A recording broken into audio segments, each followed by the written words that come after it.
బేసిక్‌గా మన ఇండియాలో ఎన్ని రకాల గేమ్స్ ఉన్నా, ఏమున్నా కానీ స్పోర్ట్స్ అన్నిట్లో కల్లా కూడా క్రేజ్ ఎక్కువగా ఉన్న స్పోర్ట్ ఏదన్నా ఉంది అంటే అది క్రికెట్ అనే చెప్పాలి. అది వన్ డే క్రికెట్ అయినా, టెస్ట్ అయినా, 2020 అయినా, లేదంటే ఐపీఎల్ అయినా గానీ క్రికెట్‌కున్న క్రేజే వేరు, దానికున్న ఫ్యాన్ బేసే వేరు. దట్టు ఇండియా పాకిస్తాన్ మ్యాచ్ అవుతుందంటే మాత్రం టీవీలకి అతుక్కుపోయి చూస్తూ ఉంటారు. సో ఈ క్రికెట్‌లో నూతన అధ్యాయం స్టార్ట్ అయిందని చెప్పాలి. అసలు ఈ క్రికెట్ ప్రపంచంలోకి మరో సరికొత్త ఫార్మెట్ అనేది చెప్పుకోవాలి. టెస్ట్లు, వన్ డేలు, టీ20లు ఇవన్నీ మనం రెగ్యులర్‌గా చూస్తూనే ఉన్నాం. అండ్ టెస్ట్లు అంటే మనకి తెలిసిందే కదా! నార్మల్‌గా 20 ఇవన్నీ అనుకుంటే గనక 20 ఓవర్స్ లేదంటే 50 ఓవర్స్ కింద ఉంటాయి. టెస్ట్లు అంటే గనక ఇన్నింగ్స్ కింద ఫస్ట్ ఇన్నింగ్స్, సెకండ్ ఇన్నింగ్స్ అని చెప్పేసి నడుస్తూ ఉంటాయి. బట్ అలాంటి దానికి ఇంకొంచెం ఇంపాక్ట్‌ఫుల్‌గా ఉండేలాగా వచ్చేసేసి దీన్ని టెస్ట్ 20 అనేది వీళ్ళు స్టార్ట్ చేయడం జరిగిందనమాట.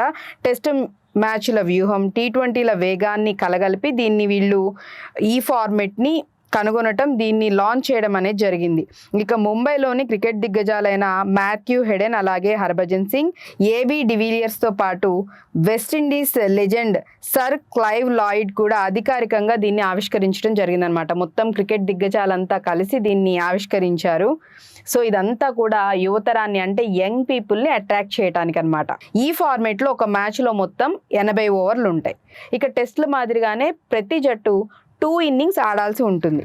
అయితే ప్రతి ఇన్నింగ్స్లో వచ్చేసి 20 ఓవర్లు ఉంటాయి. ఇక తొలి ఇన్నింగ్స్లో చేసిన స్కోర్ రెండో ఇన్నింగ్స్లో కలుస్తుంది. అంటే ఆటగాళ్లు టెస్ట్ క్రికెట్ తరహాలోనే ఆలోచిస్తూ టీ20 తరహాలో వేగంగా ఆడాల్సి ఉంటుంది. టెస్ట్ 20 మొదట ఎడిషన్ వచ్చేసి ఇది 2026లో జనవరిలో ప్రారంభించనున్నారు. తొలి 2 సీజన్లకు భారతదేశమే ఆధిపత్యం వహిస్తుంది. సో ఫస్ట్ ఆ 2 ఇన్నింగ్స్ అనేవి ఇండియాలోనే ఫస్ట్ ఇక్కడే స్టార్ట్ కాబోతున్నాయి అనమాట. ఆ తర్వాత దీనిని టూరింగ్ లీగ్ కింద మార్చేసేసి వివిధ దేశాల్లో వేరే కంట్రీస్లో కూడా దీన్ని అంటే ఈ గేమ్ అనేది అక్కడికి కూడా వెళ్ళి అక్కడ కూడా ఆడేలాగా ప్లాన్ చేస్తున్నారనమాట.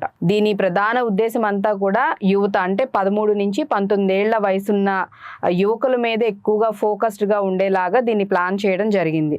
సో ఎలా చూసినా కానీ యాక్చువల్లీ క్రికెటర్స్కి ఇది చాలా గుడ్ న్యూస్ అనే చెప్పాలి.